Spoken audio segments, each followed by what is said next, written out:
घर के आंगन में तुलसी बड़ी महान है। जिस घर में यह तुलसी रहती वह घर स्वर्ग समान है। गन्ने के मंडप सजाएंगे हम, शालिग्राम तुलसी का विवाह रचाएंगे हम। आप भी होना खुशियों में शामिल, एकादशी का पर्व मिलकर मनाएंगे हम। आप सभी को देवउठनी एकादशी की बहुत बहुत शुभकामनाएं। देवउठान एकादशी का व्रत बहुत ही महत्वपूर्ण और फलदायक माना जाता है। देवउठान एकादशी साल भर की सभी एकादशी व्रतों में सबसे प्रमुख एकादशियों में से एक है। हर साल कार्तिक मास के शुक्ल पक्ष तिथि पर देवउठान एकादशी का व्रत रखा जाता है। मान्यता है इस दिन भगवान श्री हरि विष्णु अपनी 4 महीने की योग निद्रा का त्याग कर जागृत होते हैं और इस बार साल 2025 में 2 नवंबर को देवउठान एकादशी का व्रत रखा जाएगा। एकादशी का व्रत बिना कथा का पाठ किए अधूरा माना जाता है और इस दिन कथा का पूरी श्रद्धा से पाठ या श्रवण करने पर व्रत के पूर्ण फल की प्राप्ति होती है।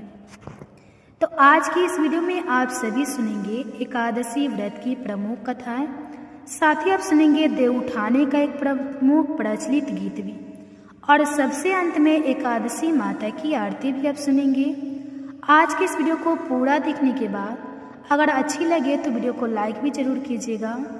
एक बार एक राजा था, उसके राज्य में प्रजा हर प्रकार से सुखी थी। वह राजा भगवान विष्णु का परम भक्त था और नियम पूर्वक एकादशी का व्रत रखा करता था। एकादशी के दिन उस राजा के राज्य में कोई भी अन्न ग्रहण नहीं करता था। यहाँ तक कि कोई भी उस दिन ना तो अन्न खरीदता और ना ही कोई बेचता था, सभी फलाहार करते थे। एक बार भगवान ने राजा की परीक्षा लेनी चाहिए, तब भगवान श्री हरि एक सुंदर रूप धारण करके सड़क किनारे बैठ गए। तभी राजा उधर से निकला और सुंदरी को देखकर चकित रह गया। फिर राजा ने उससे पूछा, हे सुंदरी, तुम हो कौन और इस तरह यहाँ क्यों बैठे? तब सुंदरी स्त्री बने भगवान बोले, राजन, मैं बेसहारा हूँ। इस नगर में कोई मेरा जाना पहचाना नहीं है, मैं किससे सहायता मांगूं? राजा तो इसके रूप पर मोहित हो गया। कहने लगा, तुम मेरे साथ मेरे महल में चलकर मेरी रानी बनकर रहो। सुंदरी बोली, मैं आपकी हर बात मानूंगी, पर आपको राज्य का अधिकार मुझे सौंपना होगा। आपके राज्य पर पूरा अधिकार केवल मेरा होगा और हे राजन, मैं जो भी बनाऊंगी वही तुम्हें खाना होगा। राजा तो उसके रूप पर मोहित था, इसलिए उसने उसकी सभी शर्तें स्वीकार कर ली। अगले दिन एकादशी का पवित्र दिन आया। अब तो रानी ने सभी को आदेश दिया कि बाजार में अन्य दिनों की तरह अन्न बेचा जाए। उसने घर में मांस मछली आदि पकवाई तथा पड़ोस का राजा से खाने के लिए कहा। यह देखकर राजा बोला, रानी, आज तो एकादशी है, मैं तो केवल फलाहार ही करूँगा। तब रानी ने शर्त की बात याद दिलाई और राजा से कहा, या तो खाना खाओ, नहीं तो मैं बड़े राजकुमार का सिर काट लूंगी। अब तो राजा बड़े असमंजस में पड़ गया। राजा ने अपनी स्थिति बड़ी रानी से कही तो बड़ी रानी बोली, महाराज, अपना धर्म मत छोड़िए, बड़े राजकुमार का सिर दे दीजिए। पुत्र तो फिर मिल जाएगा, परंतु धर्म नहीं मिलेंगे। इतनी ही देर में बड़ा राजकुमार खेल कर आ गया। माँ की आंखों में आंसू भरे देखकर वह उनसे रोने का कारण पूछने लगा। तब माँ ने उसे सारा हाल बता दिया। तब वह बोला, माँ, मैं अपना सिर देने को तैयार हूँ, पिताजी के धर्म की रक्षा होगी और जरूर होगी। राजा दुखी मन से राजकुमार का सिर देने को तैयार हुआ तो रानी के रूप से भगवान श्री विष्णु ने प्रकट होकर असली बात बताई और कहा, राजन, मैं तुम्हारी परीक्षा ले रहा था और इस कठिन परीक्षा में तुम सफल हुए। तब भगवान ने प्रसन्न मन से राजा की वर मांगने को कहा। राजा बोला, प्रभु, आपका दिया हुआ सब कुछ है, आप कृपया हमारा उद्धार कीजिए। ठीक उसी समय एक दिव्य विमान वहाँ उतरा। राजा ने अपना राज्य पुत्र को सौंप दिया और वह विमान में बैठकर परम धाम को चला गया। धर्मराज युधिष्ठिर ने भगवान श्री कृष्ण से पूछा, हे श्री कृष्ण, मैंने आपके मुख से रामा एकादशी का यथार्थ महात्म्य में सुना। माना तब कार्तिक शुक्ल पक्ष में जो एकादशी होती है उसकी भी महिमा बताइए। तब भगवान श्री कृष्ण बोले, राजन, कार्तिक के शुक्ल पक्ष में जो एकादशी होती है उसका जैसा वर्णन लोग सृष्टा ब्रह्मा जी ने नारद जी से किया था वही मैं तुम्हें बतलाता हूँ। ध्यान पूर्वक सुनो। नारद जी ने कहा, पिताजी, जिसमें धार्मिक कर्म में प्रवृत्ति कराने वाले भगवान गोविंद जागते हैं उस प्रबोधिनी एकादशी का महात्म बतलाइए। तब ब्रह्मा जी बोले, मुनि श्रेष्ठ, प्रबोधिनी का महात्म पापों का नाश से पुण्य की वृद्धि और उत्तम बुद्धि वाले पुरुषों को मोक्ष प्रदान करने वाला है। समुद्र से लेकर सरोवर तक जितने भी तीर्थ है वे सभी अपने महात्म की तभी तक गर्जना करते हैं जब तक कि कार्तिक मास में भगवान श्री विष्णु की प्रबोधिनी तिथि नहीं आ जाती। प्रबोधिनी एकादशी को एक उपवास कर लेने से मनुष्य 1000 अश्वमेध और 100 राजस्व यज्ञ का फल पा लेता है। बेटा, जो दुर्लभ है, जिसकी प्राप्ति असंभव है और जिसे त्रिलोकी में किसी ने भी नहीं देखा है, ऐसी वस्तु के लिए भी याचना करने पर प्रबोधिनी एकादशी उसे दे देती है। भक्ति पूर्वक उपवास करने पर मनुष्य को हरि प्रबोधिनी एकादशी ऐश्वर्य, संपत्ति, उत्तम बुद्धि, राज्य तथा सुख प्रदान करती है। मेरु पर्वत के समान जो बड़े बड़े पाप हैं उन सबको यह पाप नाशनी प्रबोधिनी एक ही उपवास से भस्म कर देती है। पहले के हजारों जन्मों में जो पाप किए गए हैं उन्हें प्रबोधिनी की रात्रि का जागरण रुई की ढेरी के समान भस्म कर डालता है।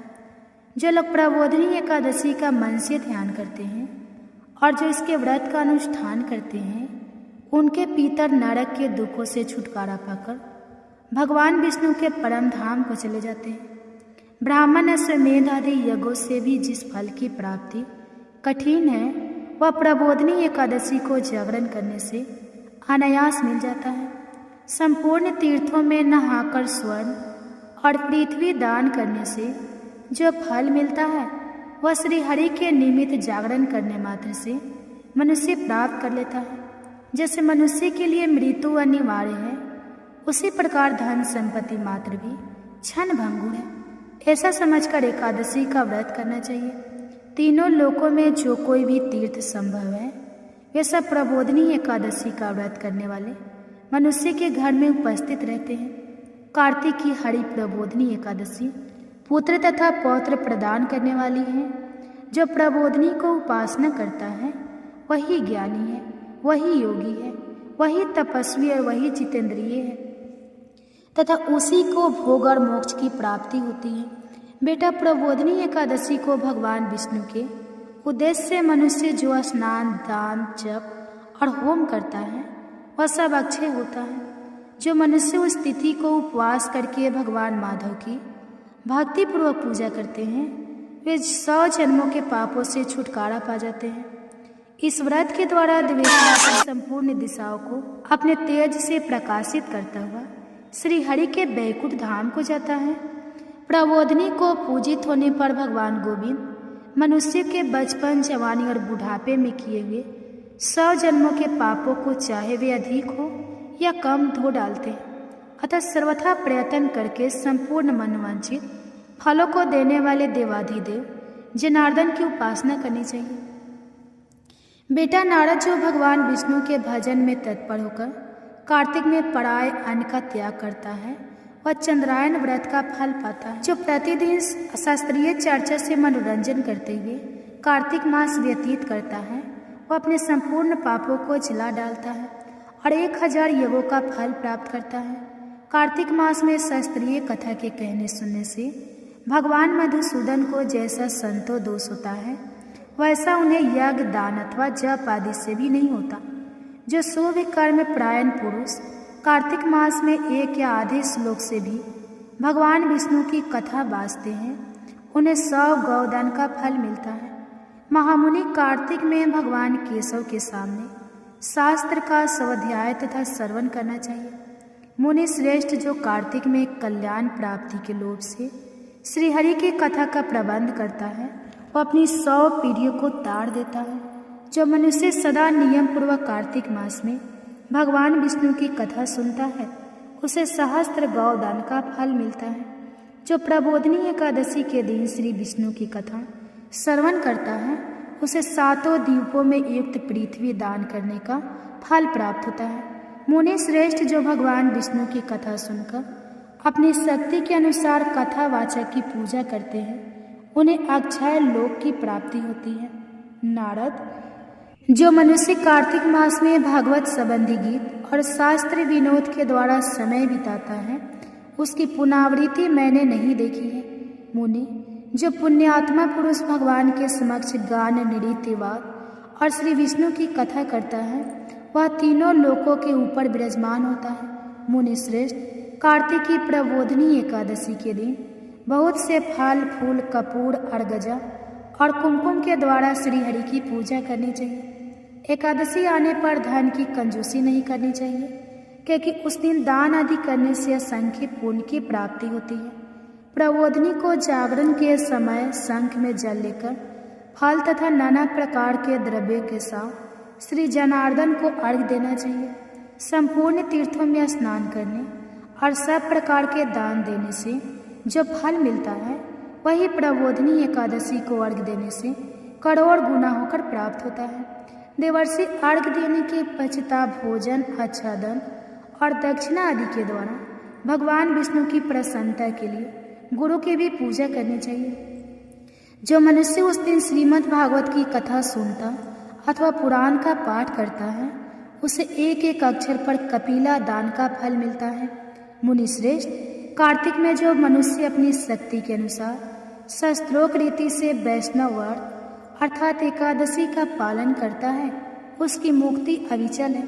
केतकी के एक पत्ते से पूजित होने पर भगवान गरुड़ ध्वज 1000 वर्ष तक अत्यंत तृप्त रहते हैं। 13 वर्षों जो अगस्त के फूलों से भगवान जनार्दन की पूजा करता है उसके दर्शन मात्र से नरक की अग्नि बुझ जाती है। वस्त, जो कार्तिक मास में भगवान जनार्दन को तुलसी के पत्र और पुष्प अर्पण करते हैं उनका जन्म भर का किया हुआ सारा पाप भस्म हो जाता है।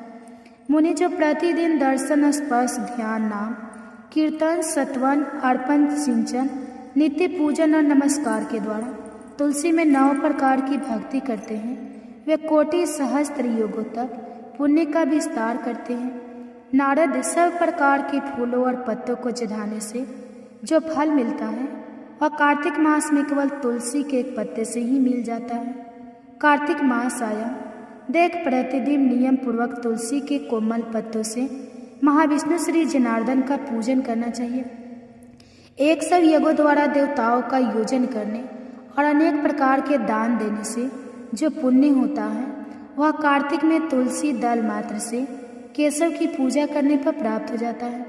देवउठान एकादशी के दिन भगवान विष्णु के जागने पर सबसे पहले तुलसी जी का विवाह भगवान शालिग्राम जी के साथ किया जाता है और इस शुभ अवसर पर जो भी भक्त सच्चे मन से तुलसी विवाह की इस पुण्यदायी कथा का श्रवण करता है उसके घर में कभी सुख, अन्न, धन, वैभव की कमी नहीं रहती और उसके घर पर सदा भगवान विष्णु के साथ ही माँ लक्ष्मी जी का स्थायी वास भी बना रहता है। अब सुनिए तुलसी विवाह की कथा। एक बार भगवान शिव ने अपने तेज को समुद्र में फेंक दिया था। उससे एक महा तेजस्वी बालक का जन्म हुआ और यही बालक आगे चलकर जलंधर के नाम से पराक्रमी दैत्य राजा बना, जिसकी राजधानी का नाम जलंधर नगरी था। दैत्य राज काल नेमी की कन्या वृंदा का विवाह जलंधर से हुआ। जलंधर महाराज था अपनी सत्ता के मध्य में और अपनी शक्ति के मध्य में। चोर उसने माता लक्ष्मी जी को पाने की कामना से युद्ध किया, परंतु समुद्र से ही उत्पन्न होने के कारण माता लक्ष्मी ने उसे अपने भाई के रूप में स्वीकार कर लिया। वहाँ से परिजात होकर वह देवी पार्वती को पाने की इच्छा से कैलाश पर्वत पर गया। भगवान देवाधिदेव शिव का ही रूप धरकर माता पार्वती के समीप हो गया, परंतु माता ने अपने योग्य बल से उसे तुरंत ही पहचान लिया और वहाँ से वह अंतर ध्यान हो गए। देवी पार्वती ने क्रोध होकर सारा वृत्तांत भगवान विष्णु को सुनाया। जलंधर की पत्नी वृंदा अत्यंत पतिव्रता स्त्री थी। उसी के पतिव्रत धर्म की शक्ति से जलंधर ना तो मारा जाता और ही परिजात होता था। इसलिए जलंधर का नाश करने के लिए वृंदा के पतिव्रत धर्म को भंग करना बहुत जरूरी था। इसी कारण भगवान विष्णु एक ऋषि का वेश धारण करके वन में जा पहुँचे, जहाँ पर वृंदा अकेली भ्रमण कर रही थी। भगवान के साथ 2 मायावी राक्षस भी थे, जिसे देखकर वृंदा भयभीत हो गई। ऋषि ने वृंदा के सामने क्षण भर में ही दोनों को भस्म कर दिया। उनकी शक्ति देखकर वृंदा ने कैलाश पर्वत पर महादेव के साथ युद्ध कर रहे अपने पति जलंधर के बारे में पूछा। तब ऋषि ने अपनी माया से 2 वानर वहां प्रकट किए। एक वानर के हाथ में जलंधर का सिर था और दूसरे के हाथ में धड़। अपने पति की यह दशा देखकर वृंदा मूर्छित होकर गिर पड़ी। होश में आने पर उन्होंने ऋषि रूपी भगवान से विनती की कि उसके पति को जीवित कर दे। तब भगवान ने अपनी माया से फिर से जलंधर का सिर धड़ से जोड़ दिया, परंतु स्वयं भी वह उसी शरीर में प्रवेश कर गए। वृंदा को इस छल का जरा भी आभास नहीं हुआ। जलंधर बने भगवान के साथ वृंदा पतिव्रता का व्यवहार करने लगी, जिससे उसका सतीत्व भंग हो गया। ऐसा होते ही वृंदा का पति, जो महादेव से युद्ध कर रहा था, जलंधर युद्ध में हार गया और उसका वध कर दिया गया। इसी सारी लीला का जब वृंदा को पता चला तो उन्होंने क्रोधित होकर भगवान विष्णु को शीला होने का श्राप दे डाला और स्वयं भी सती हो गई। जहाँ पर वृंदा भस्म हुई वहाँ तुलसी जी का पौधा उगा। भगवान विष्णु ने वृंदा से कहा, हे वृंदा, तुम अपने सतीत्व के कारण मुझे लक्ष्मी जी से भी अधिक प्रिय हो गई हो। अब तुम तुलसी के रूप में सदा मेरे साथ रहोगी। जो भी मनुष्य मेरे शालिग्राम रूप के साथ तुलसी जी का विवाह करेगा, उसे इस लोक और परलोक में बिल्कुल यश की प्राप्ति होगी। जिस घर में तुलसी जी का होती है, वहाँ यम के दूत भी इस समय नहीं जा सकते। गंगा जी और नर्मदा नदी के जल में स्नान और तुलसी जी का पूजन एक बराबर माना जाता है। चाहे मनुष्य जितना भी पापी क्यों न हो, मृत्यु के समय जिसके प्राण मंजरी रहित तुलसी और गंगा जल मुख में रखकर निकल जाते हैं, वह पापों से मुक्त होकर बैकुंठ धाम को प्राप्त हो जाता है। प्रेम से बोलिए तुलसी माता की जय, विष्णु भगवान की जय। अब सुनिए देवउठान एकादशी के दिन भगवान विष्णु को नींद से उठो देव, बैठो देव, हाथ पाँव फटकारो देव, अंगुलियां चटकाओ देव, सिंगारे का भोग लगाओ देव, गन्ने का भोग लगाओ देव, सब चीज़ों का भोग लगाओ देव। उठो देव, बैठो देव, उठो देव, बैठो देव। देव उठेंगे कार्तिक मास, नई टोकरी नई कपास। रे मुँह से गोबल जा, गोबल जाके दाब कटा, दाब कटा के बोन बटा, बोन बटा के खाट बुना, खाट बुना के 2 वंदे, 2 वंदे के दरी बिछा, दरी बिछा के लोट लगा, लोट लगा के मोटो हो छोटो हो, गोरी गाय कपला गाय, चाको दूध महापन होए, सपन होए जितनी अंबर तारी हो, इतनी याघड़ गावन हो। जितने जंगल सीख लगाई, इतनी याघड़ बहू आई। जितने जंगल ईसा रोरे, जितने जंगल झाऊ झून, इतने याघड़ जन्मों पूत। ओले कोले धरे चपे, ओले कोले धरे अनार, ओले कोले धरे मजीरा। उठो देव, बैठो देव। ओम जय एकादशी माता। तो प्रेम से बोलिए एकादशी माता की जय। अब आप सुनेंगे भगवान कृष्ण के एक भक्त कर्मा बाई की कथा।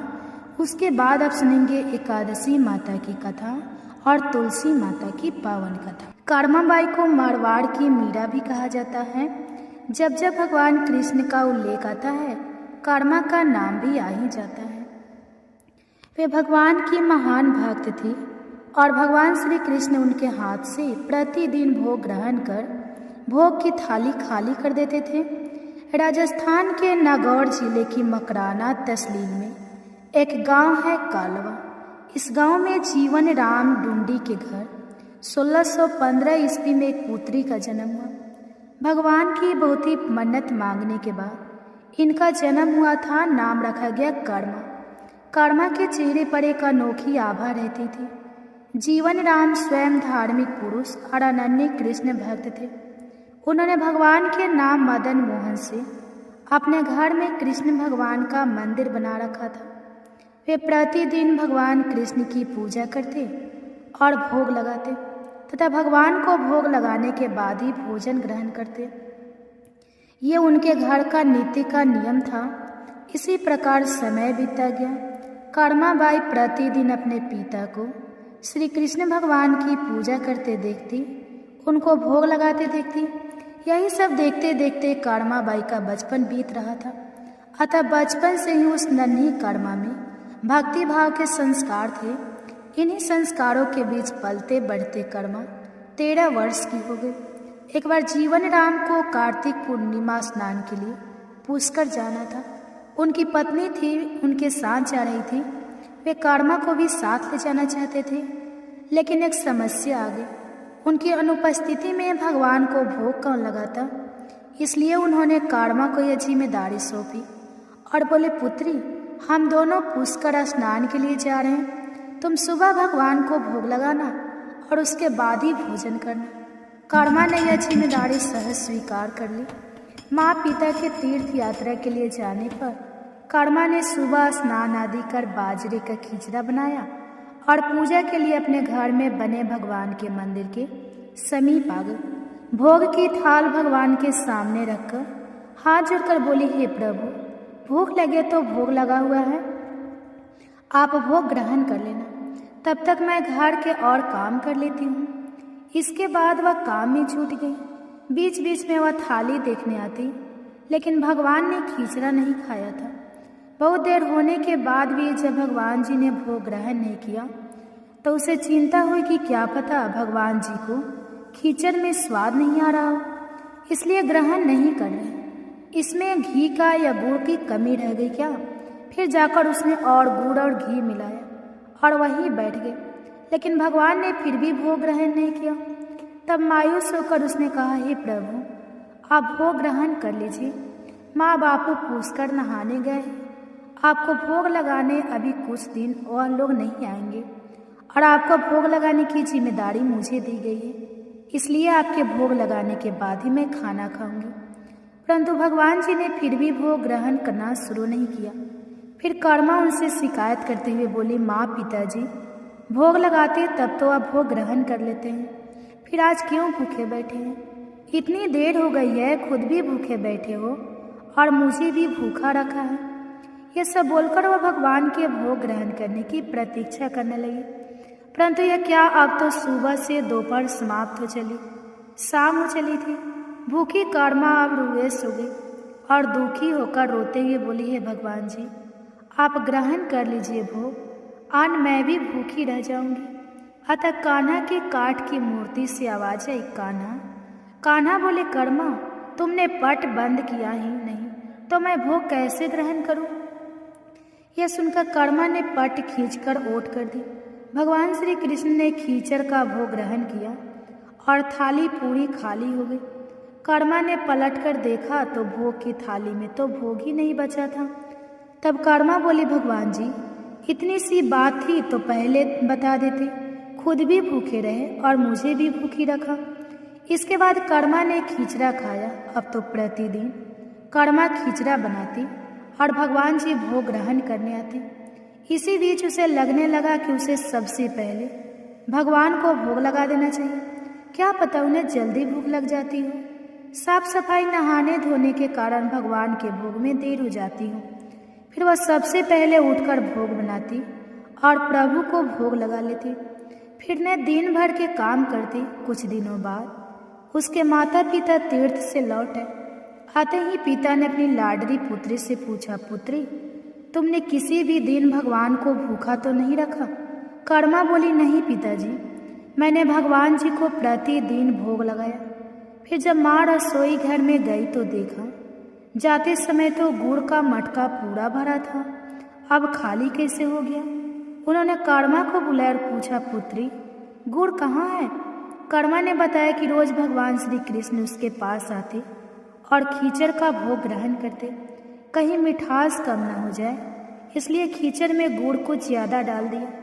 उसने पहले दिन हुई परेशानी के बारे में भी बता दिया। कर्मा ने कहा, भगवान जी ने बहुत देर तक ग्रहण ही नहीं किया था, भोग नहीं ग्रहण किया, फिर पट बंद करने पर किया।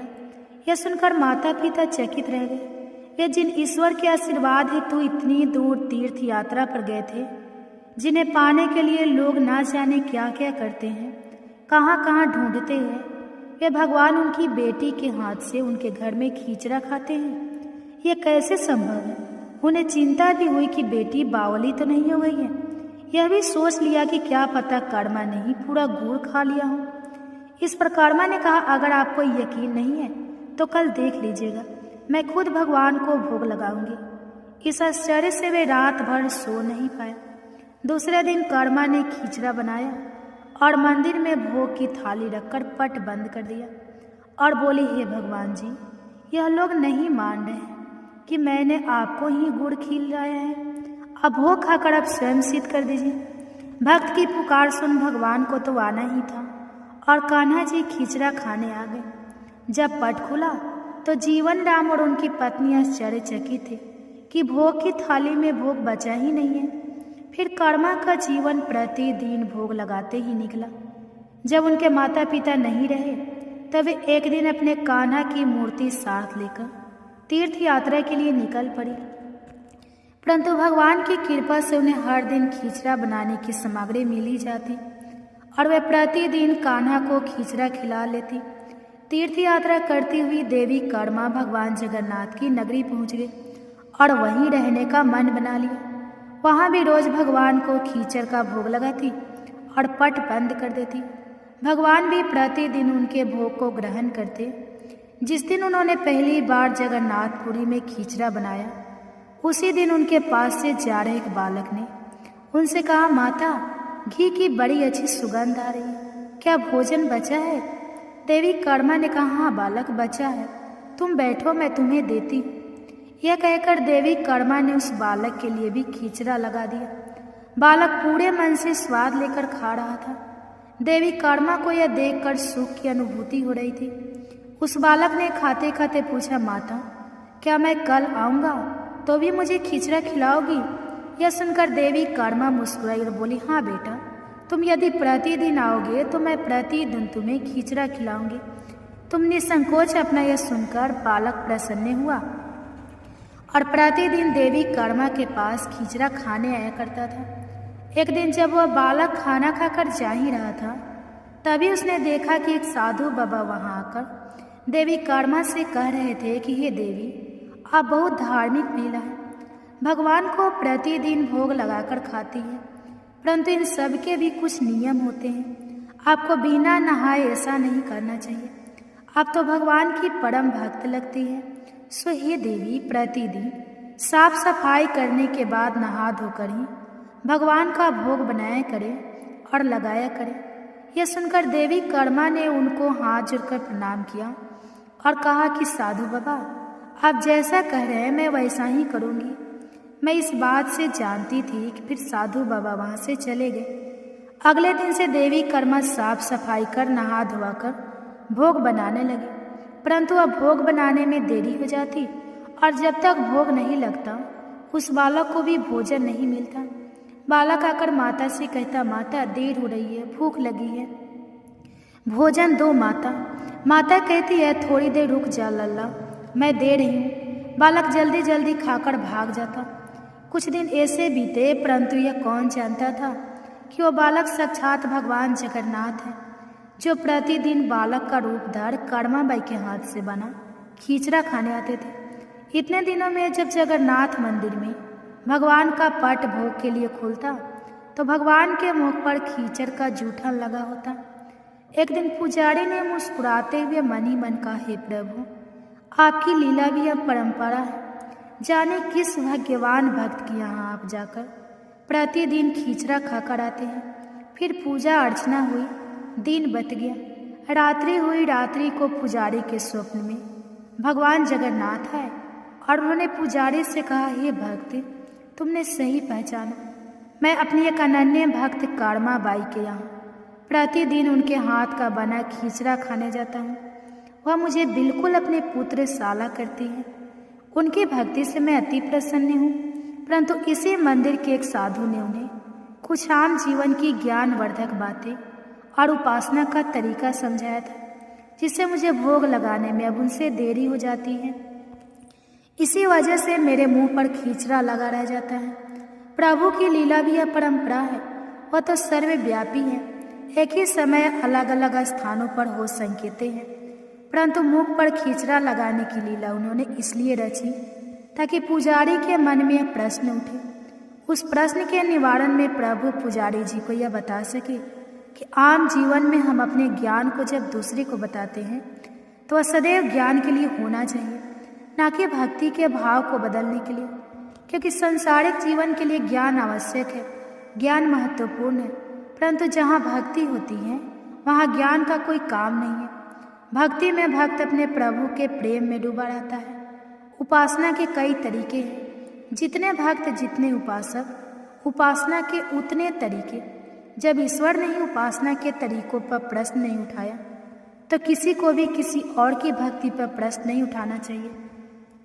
साधु गलत नहीं थे, साधु अपने ज्ञान के हिसाब से ही कार्य कर रहे थे, वह सही थे, परंतु उन्हें यह नहीं पता था कि जो महिला प्रभु को बिना नहाए खाना देती है उसका भाव सिर्फ इतना था कि मेरे प्रभु को जल्दी खाना मिल जाए, वे भूखे ना रह जाए, और यह प्रेम भाव प्रभु के लिए हर नियम से ऊपर था।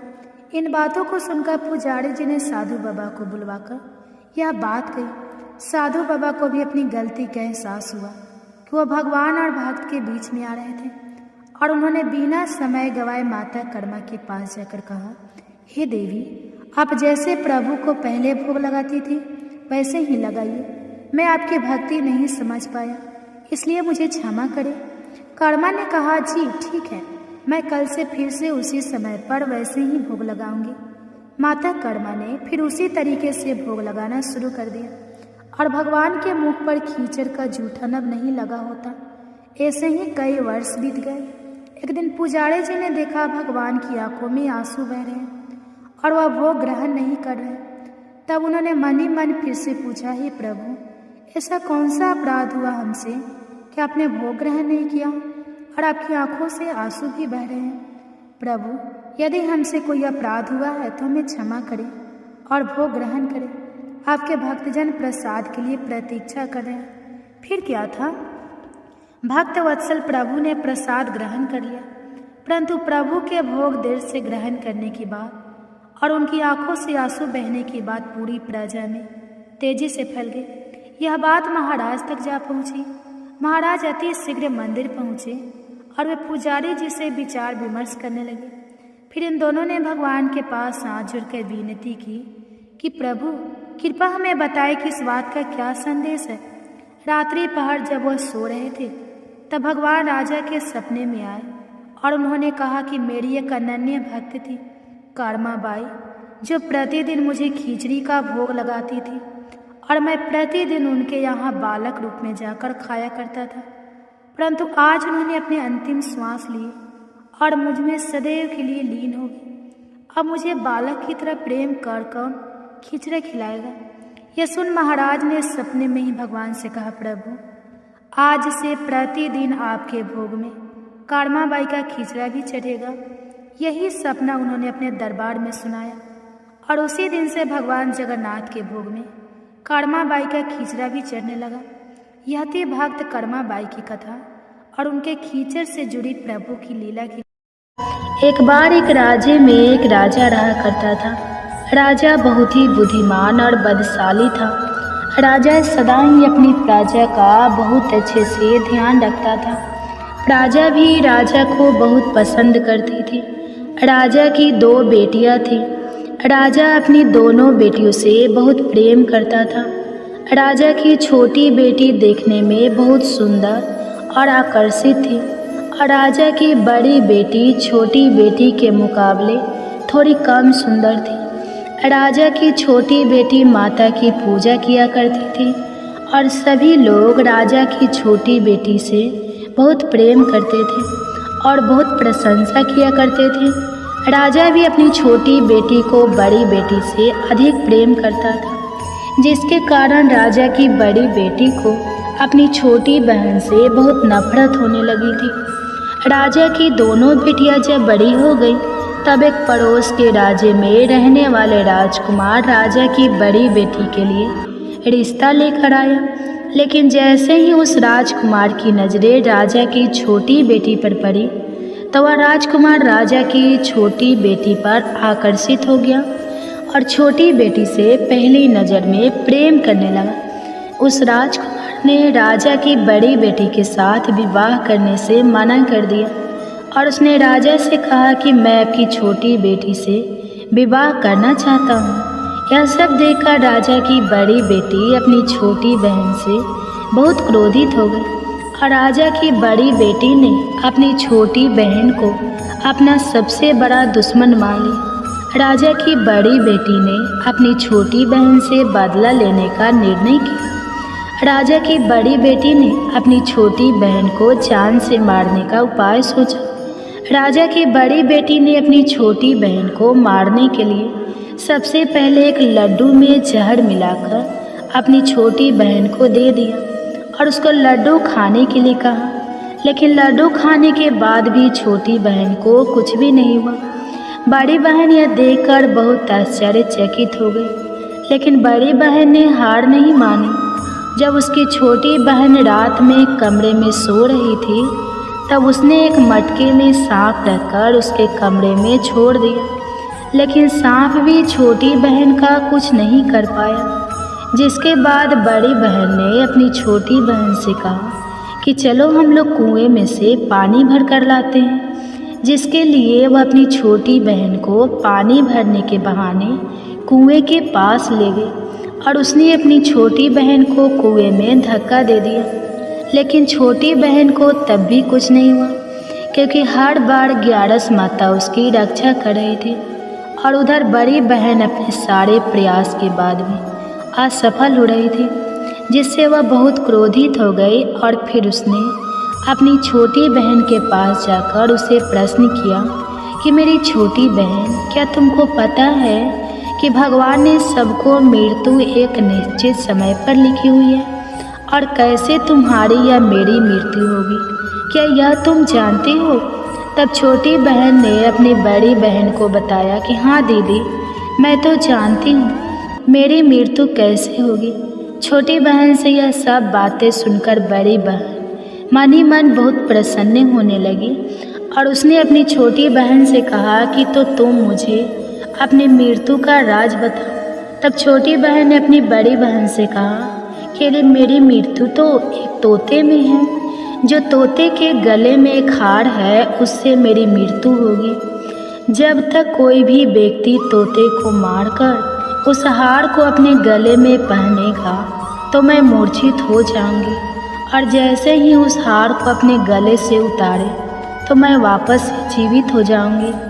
अपनी छोटी बहन की मृत्यु का राज जानकर बड़ी बहन बहुत खुश हुई और उसने अपनी छोटी बहन को मारने के लिए उसके पालतू तोते को ढूंढना शुरू कर दिया।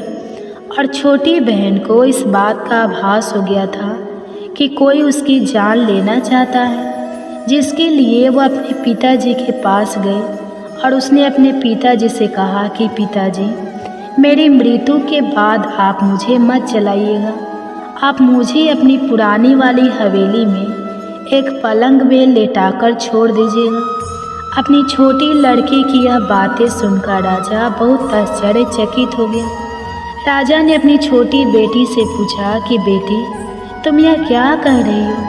तब राजा की छोटी बेटी ने बताया कि पिताजी, समय किसी के लिए नहीं रुकता है, क्या कब किसको हो जाए इसका किसी को कुछ नहीं पता। फिर राजा ने अपनी छोटी बेटी से कहा कि तुम ऐसी बातें क्यों करती हो? 2-3 दिन के बाद तो तुम्हारा विवाह है। लेकिन छोटी बेटी ने अपने पिताजी को ऐसा करने पर मजबूर कर दिया और उनसे वचन ले लिया। राजा ने भी अपनी छोटी बेटी की बात स्वीकार कर ली और 2-3 दिनों के बाद जब शादी का समय आया तब राजकुमार बारात लेकर राजा के घर आया और राजकुमार और राजा की छोटी बेटी का विवाह शुरू हो गया। जैसे ही राजा की छोटी बेटी राजकुमार के साथ फेरे लेना शुरू हुई तो उसकी बड़ी बहन अपनी छोटी बहन के कमरे में जाकर उसके तोते को पकड़ लेती है और उसको जान से मार देती है। तोते के गले में जो हार था उसको अपने गले में धारण कर लेती है और जैसे ही बड़ी बहन उस हार को अपने गले में धारण करती है तो उधर छोटी बहन 3.5 ही फेरे ले पाती हैं और वहीं पर बेहोश होकर गिर जाती है। जिसके बाद राजा ने बड़े बड़े दार्द हकीमों को बुलाया और अपनी छोटी बेटी का इलाज करने के लिए कहा। राजा की बात सुनकर जब वैद्य ने छोटी बेटी को देखा तो राजा को बताया कि आपकी छोटी बेटी ना तो जीवित है और ना मरी हुई है। ऐसा मैं पहली बार देख रहा हूँ। राजा ने वैद्य और हाकिम को यह बात बाहर बताने से मना कर दिया और उनको कहा कि अगर तुमने यह बात किसी को बाहर बताई तो हम तुमको फांसी दे देंगे। अपनी छोटी बेटी को पुराने महल में जाकर एक पलंग में लेटा दिया और वहाँ पर कुछ सैनिकों को तैनात कर दिया। इसके बाद राजा वापस अपने महल पर आ गया। राजा की बड़ी बेटी अपने पिताजी के पास आई और कहने लगी कि पिताजी, अगर यह शादी संपन्न नहीं हुई तो आपकी इज्जत का क्या होगा? आप कहें तो मैं आपकी इज्जत बचाने के लिए राजकुमार से शादी करने के लिए तैयार हूँ। जिसके बाद राजा ने अपनी बड़ी बेटी की बात मान ली और राजा ने बड़ी बेटी को छोटी बेटी के कपड़े पहनाकर मंडप में भेज दिया। लेकिन राजकुमार यह जान गया कि यह राजा की छोटी बेटी नहीं है बल्कि राजा की बड़ी बेटी है। लेकिन जब राजकुमार ने शादी करने से मना किया तो सभी लोगों ने राजकुमार को विवश करके राजा की बड़ी बेटी से बचे हुए फेरों को संपन्न करा दिया और विवाह संपन्न हुआ। जिसके बाद राजकुमार राजा की बड़ी बेटी को अपने महल में ले गया। विवाह होने के बाद राजकुमार उससे ना तो बात करता था, ना उसे पसंद करता था और ना ही उसके आसपास भटकता था। और राजकुमार ने यह फैसला लिया था कि वह अपनी प्रेमिका को ढूंढ कर रहेगा और यह जान कर रहेगा कि उसके साथ क्या हुआ है। एक दिन राजकुमार अपने घोड़े पर सवार होकर राजा के पुराने महल के पास पहुंचा, जहां पर उसने कुछ सैनिकों को देखा। महल के पास पहुंचकर राजकुमार ने जब महल को ध्यान से देखा तो वह समझ गया कि यह तो हमारे ससुर जी का महल है। तब राजकुमार ने सैनिकों से पूछा कि तुम लोग यहाँ क्या कर रहे हो और इस महल के अंदर उस पलंग में कौन लेटा है। जिसके बाद सैनिकों ने बताया कि यहाँ पर राजा की छोटी बेटी लेटी है। यह सुनकर राजकुमार बहुत प्रसन्न हो गया और वह तुरंत अपनी प्रेमिका के पास पहुँच गया और उसकी सेवा करने लगा। जैसे ही रात हुई तो राजा की छोटी बेटी उठकर खड़ी हो गई। राजकुमार यह देखकर बहुत खुश हो गया और उसने अपनी प्रेमिका से पूछा कि तुम यहाँ क्या कर रही हो? तुम मेरे साथ चलो, घर चलो। राजा की छोटी बेटी ने राजकुमार को सारी बातें बता दी कि मेरी जान एक तोते में बसती थी और मैंने यह बात सिर्फ अपनी बड़ी बहन को बताई थी और मुझे पता है कि उसने ही मुझे मारने का प्रयास किया है। उसके पास एक हार है जिसको वह सुबह पहन लेती है और रात को उतार देती है। जब तक वह हार को पहन कर रखती है तब तक मैं मूर्छित रहती हूँ और जैसे ही वह हार को उतार देती है तो मैं जीवित हो जाती हूँ और जब तक मेरी बड़ी बहन के पास वह हार रहेगा तब तक मैं ऐसे ही जीवित और मूर्छित होती रहूँगी। अगर मेरी बड़ी बहन के पास जो हार है वह मेरे हाथ लग जाए तो मैं हमेशा के लिए जीवित हो जाऊँगी। राजकुमार यह सब बातें सुनकर राजा की छोटी बेटी के पास रहने का निर्णय लेता है और उसने अपने बचे हुए सारे फेरे उस पलंग में लेटी हुई राजकुमार की छोटी बेटी के साथ ले लिए और अपना विवाह पूर्ण कर लिया और वहीं पर वह रहने लगा। देखते ही देखते कुछ समय में राजा की छोटी बेटी और राजकुमार की पत्नी गर्भवती हो गई। एक दिन राजकुमार को किसी काम से बाहर जाना पड़ा। तब छोटी बहन के पेट में बहुत तेज से दर्द होने लगा। जिसके बाद उसने माता का आह्वान किया। जिसके बाद वह माता प्रकट हुई और उन्होंने अपने भक्तों के दर्द को दूर किया और एक पुत्र की प्राप्ति करवाई। और वहीं पर अचानक से राजकुमार भी आ गया। राजकुमार ने 11 माता को देखा तो वह आश्चर्यचकित हो गया और उसने तुरंत 11 माता को प्रणाम किया। और 11 माता ने राजकुमार से कहा, जब तुम्हारा पुत्र 5 वर्ष का हो जाए तो तुम आकर अपनी पत्नी का हार इसकी गली में डाल देना। और देखते ही देखते राजकुमार और राजा की छोटी बेटी का पुत्र 5 वर्ष का हो जाता है। तो राजकुमार अपने बेटे से कहता है कि बेटा, मैं कुछ काम से बाहर जा रहा हूँ, तुम अपनी माता का ध्यान रखना। और वहाँ से चला जाता है। राजा को बाहर निकलता देखकर बड़ी बहन के सैनिक देख लेते हैं और बड़ी बहन को जाकर सारी बातें बता देते हैं। जिसके बाद बड़ी बहन अपनी छोटी बहन के पुत्र को वहाँ से उठवा लेती है और उसको मरवा देती है। छोटी बेटी के पुत्र के 2 टुकड़े करवा देती है। पहला टुकड़ा चक्के के पास छुपा देती हैं और दूसरा टुकड़ा अपने पलंग के नीचे रख लेती है। अब 11 माता भिखारी का रूप लेकर आती हैं और एक भिखारी का रूप रखकर बड़ी बहन के पास चली जाती है। जिसके बाद वहाँ पर भिक्षा मांगने लगती है। तो बड़ी बहन अपने सैनिकों से कहती है कि जाकर भिक्षा दे दो। लेकिन जैसे ही नौकर 11 माता को भिक्षा देने के लिए आते हैं तो माता उन्हें मना कर देती है और कहती है कि मैं तुम्हारी महारानी से ही भिक्षा लूँगी। जिसके बाद बड़ी बहन स्वयं ही भिक्षा देने के लिए माता के पास आती है। तब माता एक बिल्ली का रूप लेकर उसके कमरे में चली जाती हैं और वहाँ पर छोटी बेटी के पुत्र के 2 टुकड़ों को आपस में जोड़ देती है और उसे जीवित कर देती है। फिर उसे वहाँ से ले जाती है। राजकुमार अपने बेटे को लेकर अपनी पत्नी के पास आ जाता है और उसे कहता है कि तुम इसका ध्यान रखना।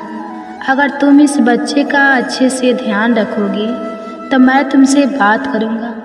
एक दिन राजकुमार अपने बच्चे से कहता है कि तुम मम्मी से उनके गले का हार मांग लो। तो अपने पिता की बात मानकर राजकुमार का लड़का अपनी मम्मी के पास जाता है और कहता है कि मम्मी, मुझे तुम्हारा हार चाहिए। यह सुनकर पहले तो बड़ी बहन बहुत क्रोधित होती है, पर उसको याद आता है कि राजकुमार ने कहा था कि अगर मैं इस बच्चे का ध्यान अच्छे से रखूंगी तो वह मुझसे बात करेंगे। जिसके कारण वह हार उस बच्चे को दे देती है और वह तुरंत हार को ले जाकर अपने पिताजी को दे देता है। और तभी राजकुमार अपने बेटे को लेकर वहाँ से जाने लगता है और अपनी पत्नी से कहता है कि तुम हमारे लिए खाना बनाकर रखना, मैं शाम को आकर तुम्हारे साथ खाना खाऊंगा। और वह अपने बेटे को लेकर वहाँ से चला जाता है। जिसके बाद वह राजा के पास जाता है और उनको सारी बातें बता देता है। राजा अपनी बड़ी बेटी की यह करतूत सुनकर बहुत क्रोधित होते हैं और अपनी परवरिश पर ही दोष देने लगते हैं। राजकुमार को अपनी छोटी बेटी के साथ रहने के लिए आदेश दे देते हैं। इस प्रकार 11 माता की कृपा से राजकुमार और राजा की छोटी बेटी सुखपूर्वक रहने लगी। प्रेम से बोलिए एकादशी माता की जय। प्रेम से बोलिए माता लक्ष्मी और भगवान विष्णु की जय, माता पार्वती और भगवान शंकर की जय। कथा के बाद अब आप आरती श्रवण कीजिए। ओम जय एकादशी माता, मैया जय एकादशी माता, विष्णु पूजा व्रत को धारण कर, विष्णु पूजा व्रत को धारण कर, शक्ति मुक्ति पाता। ओम जय एकादशी माता, तेरे नाम गिना देवी, भक्ति प्रदान करनी, मैया भक्ति प्रदान करनी, गण गौरव की देनी, गण गौरव की देनी, माता शास्त्र में वर्णी, माता शास्त्र में वर्णी। ओम जय एकादशी माता, मार्गशीर्ष की कृष्ण पक्ष की उत्पन्न विश्वरणी, जनमी मैया उत्पन्न विश्व तारे जनमी, शुक्ल पक्ष में हुई मोक्षदा, शुक्ल पक्ष में हुई मोक्षदा, मुक्ति दाता बन आई। ओम जय एकादशी माता, पौष की कृष्ण पक्ष की सफला नामक है, सफला नामक है। शुक्ल पक्ष में होए पुत्रदा आनंद अधिक रहे। ओम जय एकादशी माता नाम सटितिला माघ मास में कृष्ण पक्ष आवे, मैया कृष्ण पक्ष आवे। शुक्ल पक्ष में जया कहावे, शुक्ल पक्ष जया कहावे, विजय सदा पावे। ओम जय एकादशी माता विजया फागुन कृष्ण पक्ष में शुक्ला आमल की मैया, शुक्ला आमल की मैया पापे मोचनी कृष्ण पक्ष में चैत्र महाबली की। ओम जय एकादशी माता चैत शुक्ल में नामे कमदा धन देने वाली मैया, धन देने वाली मैया। नाम बरुथिनी कृष्ण पक्ष में, नाम बरुथिनी कृष्ण पक्ष में बैसाखी माह वाली। ओम जय एकादशी माता शुक्ल पक्ष में हुई मोहिनी, अभिषेक कृष्ण पक्ष राना में निर्जला सब सुख करने, नाम निर्जला सब सुख करने शुक्ल पक्ष रखी। ओम जय एकादशी माता योगिनी नाम आषाढ़ में जानो कृष्ण पक्ष करनी देवसैनी नाम कहाओ शुक्ल पक्ष धरनी। ओम जय एकादशी माता कामिका श्रावण मास में आवे, कृष्ण पक्ष कहिए श्रावण शुक्ला होए, पवित्र आनंद से रहिए। ओम जय एकादशी माता आजा भाद्रपद कृष्ण पक्ष की परिवर्तन शुक्ला इंद्रा आश्विनी कृष्ण पक्ष में, इंद्र आश्विनी कृष्ण पक्ष में भवसागर निकला। ओम जय एकादशी माता पापे कुंसा शुक्ल पक्ष में आपे हरण हारी, रामा माँ कार्तिक में आवे सुखदायक भारी। ओम जय एकादशी माता देवोत्थिनी शुक्ल पक्ष की दुख ना सके मैया, दुख ना सके मैया। पावन मास में करू विनती, पावन मास में करू विनती, पार करो नैया। ओम जय एकादशी माता परमा कृष्ण पक्ष में होती, जन मंगल करनी मैया, जन मंगल करनी मैया। शुक्ल मास में होए पगिनी, शुक्ल मास में होए पगिनी दुख दरिद्र। ओम जय एकादशी माता जो कोई आरती एकादशी की भक्ति सहित गावे मैया, भक्ति सहित गावे। जन गुरु देता स्वर्ग का वासा, जन गुरु देता स्वर्ग का वासा निश्चय वह पावे। ओम जय एकादशी माता, ओम जय एकादशी माता, ओम जय एकादशी माता।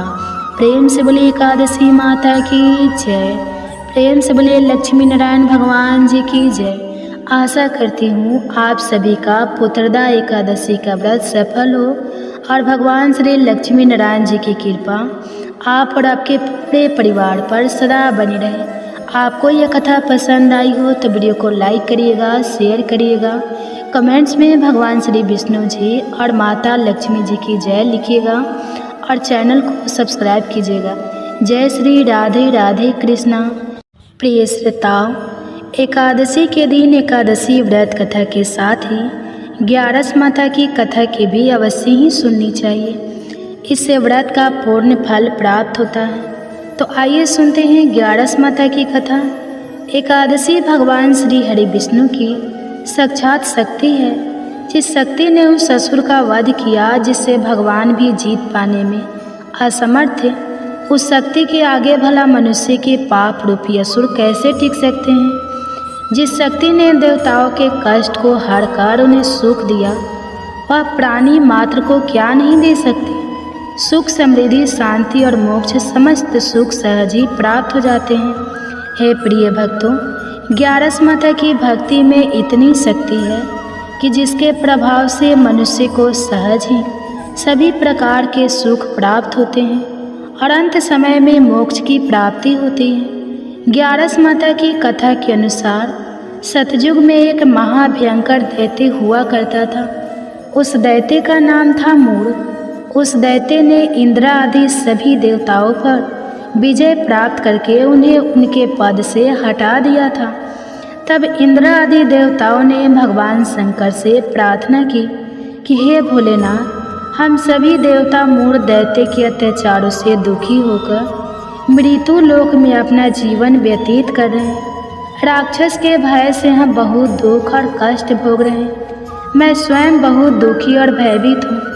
अन्य देवताओं की तो बात ही क्या करें। इसलिए हे कैलाशपति, कृपा करके आप मूढ़ दैत्य के अत्याचार से बचाने का कोई उपाय बताइए। हे प्रिय भक्तों, देवराज इंद्र की प्रार्थना सुनकर भगवान शंकर ने कहा, हे देवेंद्र, आप भगवान श्री हरि विष्णु की शरण में जाइए। मधु कैटभ का संहार करने वाले भगवान श्री हरि विष्णु देवताओं को अवश्य ही इस भय से मुक्त करेंगे। भगवान शंकर के आदेश के अनुसार इंद्र तथा अन्य सभी देवता शेर सागर गए, जहाँ पर भगवान श्री हरि विष्णु शेष शैया पर विराजमान थे। इंद्र सहित सभी देवताओं ने भगवान श्री हरि विष्णु को देखा और उनके सामने उपस्थित होकर उनकी स्तुति करने लगे। देवता कहने लगे, हे तीनों लोकों के स्वामी, आप स्तुति करने योग्य हैं। हम सभी देवताओं का आपको कोटि कोटि प्रणाम है।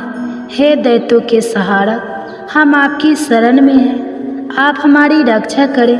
हे त्रिलोकपति, हम सभी देवता दैत्यों के अत्याचार से भयभीत होकर आपकी शरण में आए हैं। इस समय दैत्यों ने हमें स्वर्ग से निकाल दिया है और हम सभी देवता बड़ी ही दयनीय स्थिति में मृत्यु लोक में घूम रहे हैं।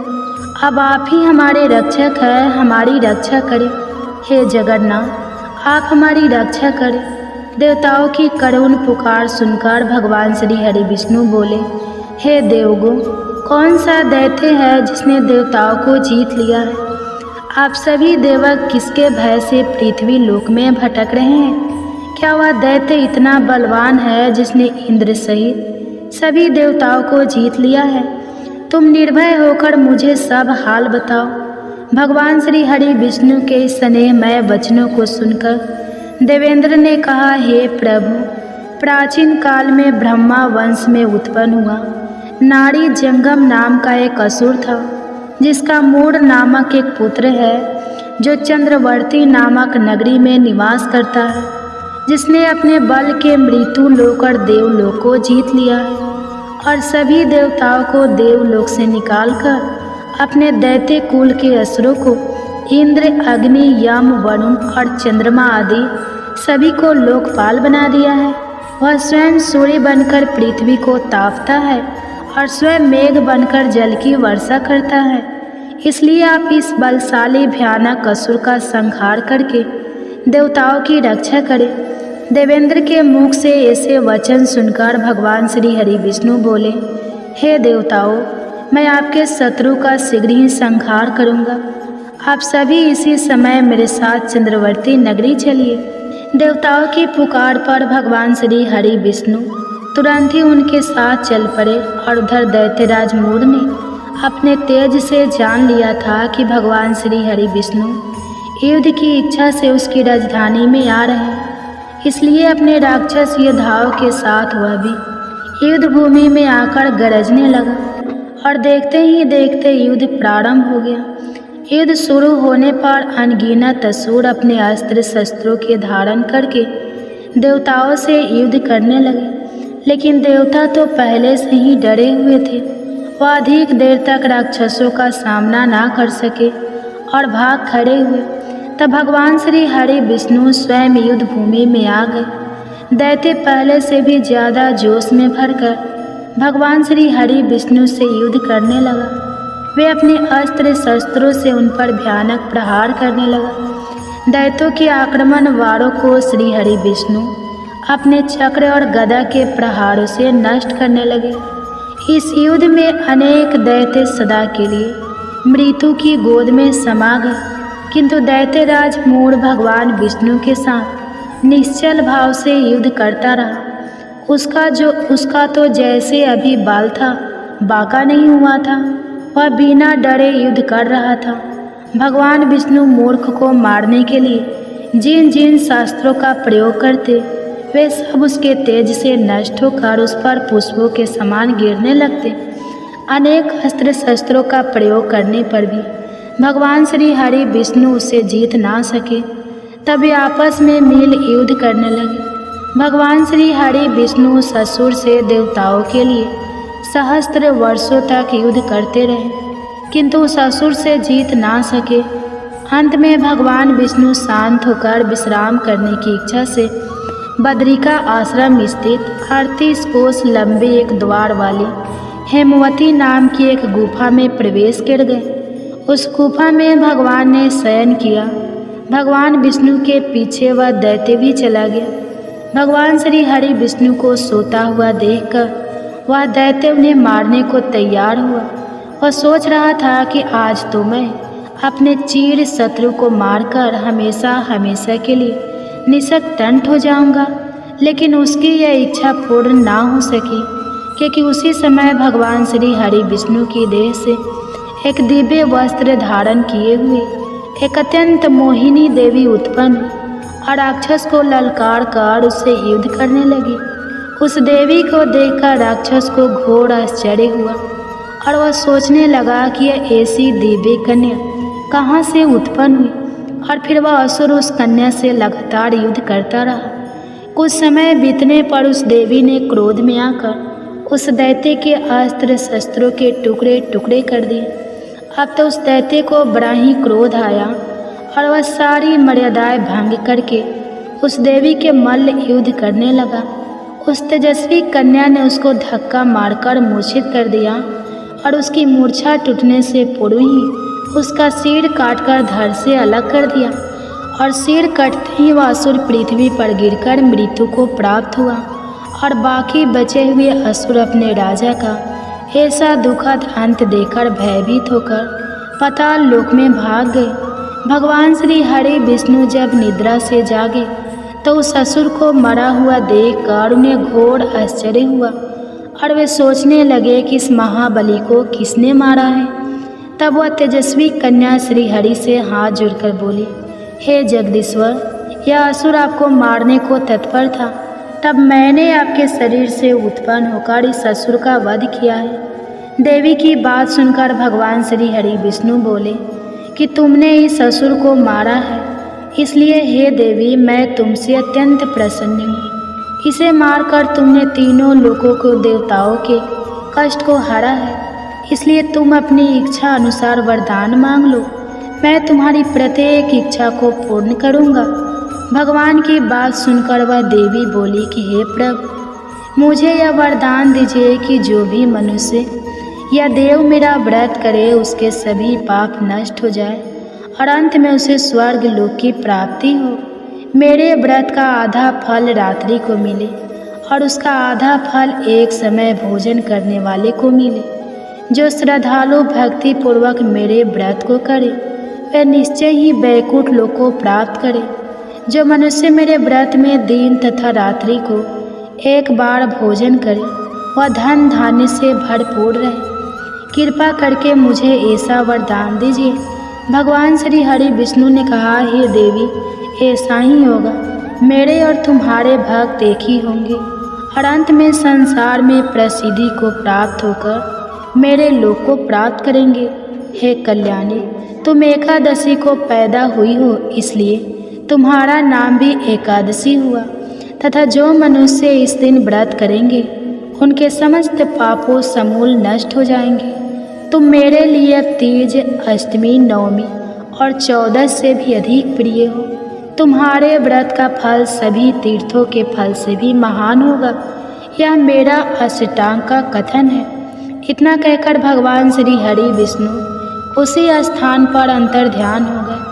तो सभी प्रेम से बोलिए एकादशी माता और विष्णु भगवान की जय। हे प्रिय भक्ते, तो आइए अब सभी मनोकामनाओं को पूर्ण करने वाली तुलसी माता की बड़ी ही पावन कथा को सुनते हैं। एक बार एक गांव में एक बुजुर्ग महिला रहा करती थी। वह प्रतिदिन पूजा पाठ किया करती थी। वह रोज तुलसी माँ की पूजा करती थी और वह बुजुर्ग महिला रोज तुलसी माता से कहती, हे तुलसी माँ, तुम मुझे बहू दे, पीताम्बर की धोती दे, मीठा मीठा घास दे, बैकुंठ में वास दे, चटक की चाल दे, पटक की मौत दे, चंदन का काठ दे, रानी का काज दे, दाल भात का भोजन दे, 11 की मौत दे और कृष्ण जी का कंधा दे। वह बुजुर्ग महिला हर महीने में तुलसी माता की रोज पूजा करती थी और उनके बिरले को रोज सींचती थी। तुलसी माता बुजुर्ग महिला की बात सुनकर धीरे धीरे सूखने लगी। तभी भगवान श्री कृष्ण जी ने देखा कि तुलसी माता सूख रही है और तभी एक दिन भगवान श्री कृष्ण तुलसी माता जी के पास प्रकट हुए और भगवान श्री कृष्ण जी ने तुलसी माता से पूछा, तुम क्यों सूख रही हो? सभी महिलाएं तुम्हारी पूजा करती है और तुमको रोज सींचती हैं, लेकिन फिर भी तुम सूखती जा रही हो, इसका कारण क्या है? जिसके बाद तुलसी माता ने भगवान श्री कृष्ण जी से कहा कि हे प्रभु, एक बुजुर्ग महिला मेरे पास रोज आती है और रोज एक ही बात बोलती है कि हे तुलसी माता, सबकी दाता मैं तेरा बिरला सींचती हूँ, तो मुझे बहू दे, पीताम्बर की धोती दे, मीठा मीठा घास दे, बैकुंठ में वास दे, चटक की चाल दे, पटक की मौत दे, चंदन का काठ दे, रानी सर राज दे, दाल भात का भोजन दे, 11 की मौत दे और कृष्ण जी का कंधा दे।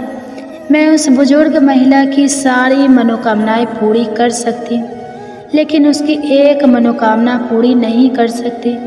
मैं कृष्ण जी का कंधा कहाँ से दूंगी? भगवान श्री कृष्ण जी तुलसी माता की यह बात सुनकर जोर जोर से हंसने लगे और फिर भगवान श्री कृष्ण जी ने तुलसी माता जी से कहा कि तुम चिंता मत करो, जब वह बुजुर्ग महिला की मृत्यु होगी तब मौके पर मैं और आप ही कंधा दे देंगे। आप सुबह जब वह पूजा करने आए तब कह देना कि सब कुछ तुम्हें मिल जाएगा। कुछ दिनों बाद वह वृद्ध महिला ठोकर खाकर रास्ते में गिरकर मर गई। पूरे गांव के सभी लोग आए और उस महिला को सभी लोग धर्मात्मा मानते थे। उसको तुलसी जी की डकुरी कहते थे। उसके परिवार में कोई भी नहीं था, इसलिए गांव वालों ने ही उसके अंतिम संस्कार करने की योजना बनाई और उसे नहलाकर जब बैकुंठी पर बैठाने के लिए उसे उठाने लगे तो उसका मृत शरीर इतना भारी हो गया था कि उसे कोई उठा नहीं पाया। यह सब देखकर वहाँ के सभी लोग तरह तरह की बातें करने लगे और कहने लगे कि यह इतना पूजा पाठ करती थी, हर समय माला फेरती थी, इसलिए यह इतनी भारी हो गई है। वही पूरे गांव में चर्चा होने लगी कि डोकरी माई कोई भक्ति नहीं करती थी या छल कपट करती थी। हम जिसे धर्मात्मा समझते थे वह पापी है जो कि किसी से भी नहीं उठ पा रही है। यह इसके कर्मों की सजा है। इधर भगवान ने सोचा कि मेरे भक्तों की निंदा हो रही है, इसलिए भगवान ने बूढ़े ब्राह्मण का वेश धारण करके वहाँ पर आए और वहाँ पर जितने भी लोग इकट्ठे हुए थे उनसे पूछने लगे कि यहाँ पर इतनी भीड़ क्यों लगी है, जिससे लोग कहने लगे कि यह डोकरी माई मर गई है और पाप इतना था कि इससे यह उठ ही नहीं पा रही है। सब उठाकर थक गए। तब ब्राह्मण जी ने कहा कि मुझे एक बार डोकरी के कानों में कहने दो, फिर वह देखो कैसे उठती है। तो सभी लोगों ने कहा कि आप भी प्रयास करके देख लीजिए। तब भगवान ने उस वृद्ध महिला के कानों में कहा कि हे डोकरी माई, देखो मैं आ गया। और जो भी बुढ़िया माई पूजा करते समय शब्द कहती थी वह शब्द उसके कानों में कहने लगे, तू बिरला सींच मेरा, मैं करूँ निस्तार तेरा। डोकरी माई बहू ले, बेटी ले, पोता ले, लड्डू ले, पीताम्बर की धोती ले, गहना ले, घी का घड़ा ले, मीठा मीठा खीर और पूड़ी ले, दाल भात का भोजन ले, धन दौलत ले, बेटा पोता को काम ले, तुलसी का पत्ता ले, मुंह में गंगा जल ले, 11 माता को दीन ले, श्री कृष्ण जी का कंधा ले। इतना सुनते ही डोकरी हल्की हो गई। भगवान ने बोला, आओ और उसको उठाओ। भगवान ने हाथ लगाया और डोकरी उठ गई। सबको बड़ा ही आश्चर्य हुआ। उसे खूब धूमधाम से ले जाया गया। भगवान उसे अपने कंधे पर ले गए। पूरे गांव में इसकी चर्चा होने लगी, जिससे उसको मुक्ति मिल गई और वह बैकुंठ में चली गई। सभी लोग देखते रह गए। सभी लोगों ने देखा कि शमशान घाट तक तो ब्राह्मण साथी आया था, लेकिन अब वह दिखाई नहीं दे रहा है। इससे लोगों को समझ में आ गया कि वह और कोई नहीं, स्वयं भगवान ही बूढ़े ब्राह्मण के रूप में आए थे। तो बोलिए श्री राधा कृष्ण भगवान की जय। बोलिए श्री